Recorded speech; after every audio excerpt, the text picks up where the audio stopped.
دوپہر کا وقت تھا۔ ہم ایک ہوادار جگہ پر بیٹھ کر اچار کے ساتھ نان کھا رہے تھے کہ آن کی آن میں آسمان چاروں طرف سے کالے سیاہ بادلوں سے ڈھک گیا۔ مجھے خطرے کی گھنٹی محسوس ہونے لگی۔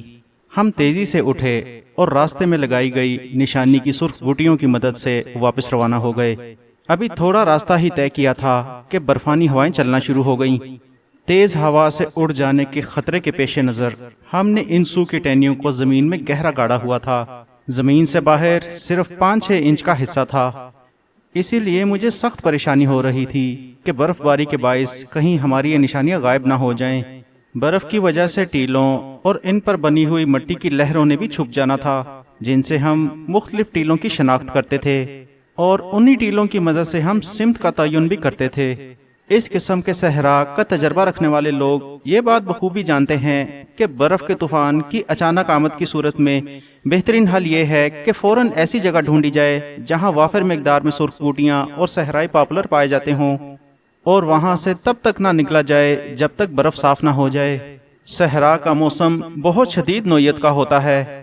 جیسے ہی آسمان صاف ہوتا ہے تو برف کی موٹی تہ 1-1.5 دن میں غائب ہو جاتی ہے۔ اگر برف پگھلنے کا انتظار کیے بغیر ہی چل پڑیں تو راستہ بھٹکنے اور سردی لگنے کا شدید خطرہ ہوتا ہے۔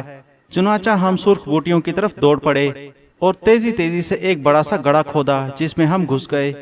ایک تو ہم نے گرمیوں کے حساب سے کوئی موٹے کپڑے نہیں پہن رکھے تھے، اوپر سے ہمارے سلیپنگ بیگ بھی اس طرح کے موسم کا مقابلہ کرنے کے لیے ناکافی تھے۔ تشویش کی بات یہ تھی کہ ہمارے پاس صرف 1 دن کی خوراک تھی۔ شدید برف باری شروع ہو چکی تھی اور درجہ حرارت -10 ڈگری سے بھی نیچے گر چکا تھا۔ میرے اوسان خطا ہو رہے تھے اور اس کی بھی ہوائیاں اڑی ہوئی تھیں۔ جب اندھیرا چھانے لگا تو درجہ حرارت -20 ڈگری تک گر گیا۔ ہمیں چاروں ناچار سرخ بوٹیوں کی سوکھی ٹہنیاں جلانی پڑیں، لیکن یہ لکڑیاں بھی مقدار میں کم تھیں۔ ہم انہیں احتیاط سے ایک کے بعد ایک کر کے آگ میں ڈال رہے تھے۔ کون جانتا تھا کہ کب برف باری ختم ہو اور کب برف پگھلے۔ اس رات آسمان پر ستارے نہ تھے۔ ریگستان ایک ایسے سفید بیابان کی شکل اختیار کر چکا تھا جس سے میری آنکھیں آشنا نہ تھیں۔ ہم کیسی اجنبی اور سرد دنیا میں پھنس چکے تھے۔ سرخ بوٹیوں کے اس الاؤ کے چاروں طرف اندھیرا اور وحشت کا راج تھا۔ ہماری زندگی شدید خطرے سے دوچار تھی۔ یہ الاؤ ہمیں حرارت پہنچانے کے لیے کافی نہیں تھا، لیکن ہماری زندگی کے لیے امید کی ایک کرن ضرور تھا۔ آج کی رات اس کائنات میں امید کا یہی ایک ستارہ تھا۔ آدھی رات کے قریب برف باری رک گئی، لیکن منجمد کر دینے والی ہوائیں بدستور چلتی رہیں۔ میرے ہاتھ پیر سن ہو چکے تھے، ایسے لگتا تھا کہ جسم میں لاکھوں سوئیاں چبھو دی گئی ہوں۔ اب میری سانسیں اکھڑنے لگی تھیں۔ جہاں تک اس کا تعلق ہے تو اس کا پالا بھی پہلی بار ایسے شدید موسم سے پڑا تھا۔ میں ہر تھوڑی دیر کے بعد اس سے کوئی نہ کوئی بات کر لیتا تھا۔ ڈرتا تھا کہ کہیں سو نہ جائے، کیونکہ اس کے سونے کا مطلب یہ تھا کہ دوبارہ جاگ نہیں پائے گی۔ موسم کے صاف ہوتے ہی برف پگھل جائے گی، ہم جلدی سے یہاں سے نکل جائیں گے۔ میں نے اس کی ہمت بندھاتے ہوئے کہا۔ وہ موہوم سی آواز میں بولی، ہمت نہیں ہارنا، سورج نکلنے ہی والا ہے۔ میں پھر سے اس سے مخاطب ہوا۔ اس کے منہ سے ہوں کے سوا کوئی آواز نہیں نکل رہی تھی۔ مجھے محسوس ہوا کہ اس کا جسم شدید کپکپا رہا تھا، لیکن پھر بھی وہ بہت بہادری سے اس موسم کا مقابلہ کر رہی تھی۔ میری زندگی میں اتنی طویل رات کبھی نہیں آئی تھی۔ ہر لمحہ گھنٹوں پر محیط تھا۔ یا اللہ، جلدی سے سورج نکال دے۔ میرے دل سے بار بار یہی دعا نکلتی۔ میں ایک طرف الاؤ کو جلائے رکھنے کی پوری کوشش کر رہا تھا اور دوسری طرف اس کی راکھ کو جمع کر کے مٹی کے اوپر ایک تہہ بنا دیتا تاکہ وہ اس پر بیٹھ کر اپنے جسم کو منجمد ہونے سے بچا لے۔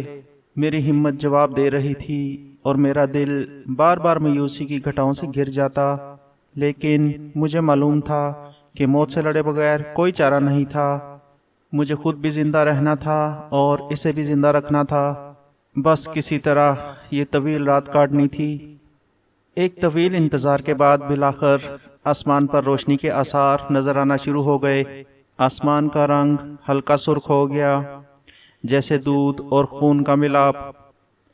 لیکن آسمان کا یہ رنگ دیکھ کر مجھے تسلی نہیں ہو رہی تھی، اور پھر واقعی نہ سورج نکلا نہ برف پگھلی۔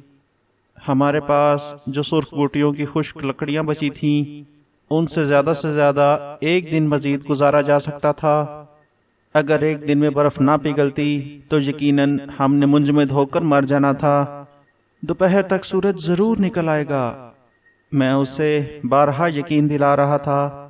اگرچہ میں نے نارمل رہنے کی بہت ایکٹنگ کی، لیکن اپنی بے بسی اور پریشانی کو اس کی نظروں سے چھپانے میں ناکام رہا تھا۔ اس کی نظروں میں خوف کے سائے لہرا رہے تھے۔ ہماری زیادہ تر توانائی گزری ہوئی رات میں خرچ ہو ہی چکی تھی، لیکن یوں معلوم ہوتا تھا کہ کوئی ظالم دشمن ہماری باقی ماندہ توانائی بھی کھینچ لینا چاہتا ہے۔ ٹھٹھرنے کے باوجود میں بہت احتیاط سے سوکھی لکڑیوں کو آگ کے اس چھوٹے سے الاؤ میں جھونک رہا تھا، لیکن دوپہر کے وقت سارا ایندھن ختم ہو گیا اور الاؤ بجھ گیا۔ آگ بجھ چکی تھی اور راکھ سے اٹھنے والا دھواں فضا میں تحلیل ہو رہا تھا۔ مجھے لگا کہ جیسے یہ میری جان نکال رہا ہے۔ خوف مکمل طور پر میرے روئے میں سرایت کر چکا تھا۔ یہ ایسی کیفیت تھی جس کا میں نے اپنی زندگی میں تصور بھی نہیں کیا تھا۔ اگر برف نہ پگھلتی تو نہ ہم اپنی جگہ سے ہل سکتے تھے اور نہ ہی کوئی ہماری طرف آ سکتا تھا۔ سر وانگ اور لالا چنگ ہماری مدد کرنے سے یکسر قاصر تھے۔ ہمارے پاس خوراک کا صرف 1/4 بچا تھا۔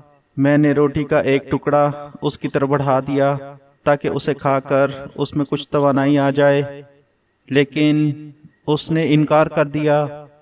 اس کے چہرے کا رنگ زرد ہو چکا تھا اور ہونٹ کٹے کٹے سے تھے۔ مجھے معلوم تھا کہ یہ منجمد ہو جانے کی وجہ سے ہوا تھا۔ شعلے بجھنے کے بعد تو سردی نے زیادہ شدت کے ساتھ ہم پر حملہ کر دیا تھا۔ اب ہم موت کے آخری حملے کا انتظار کر رہے تھے۔ لگتا تھا کہ جیسے میرے حلق میں خون کا ذائقہ آ رہا ہے۔ میں اپنے آپ کو سنبھالنے کی بھرپور کوشش کر رہا تھا۔ شاید یہ میرے آخری لمحات تھے۔ اب آگ کی حرارت تھی اور نہ اس بات کا امکان کہ سردی اور بھوک سے میں ایک اور رات کاٹ سکتا تھا۔ میری زندگی کے اہم واقعات ایک ایک کر کے میری نظروں کے سامنے آنے لگ گئے۔ مجھے ہرگز امید نہ تھی کہ میں اتنی جلدی مر جاؤں گا۔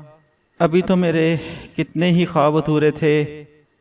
پھر مجھے اس کا خیال آنے لگا، بیچاری کی ابھی عمر ہی کیا تھی اور کس قدر اچھے ماحول میں پلی بڑی تھی۔ اب اس کی زندگی موت کے دہانے کھڑی تھی۔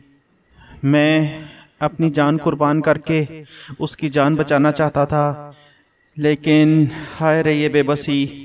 انسان کس قدر مجبور ہے، کیا حیثیت ہے اس کی۔ یہ تو صحرا کے ایک بے وقت ذرے سے بھی کم ہے، لیکن میں رو بھی نہیں سکتا تھا۔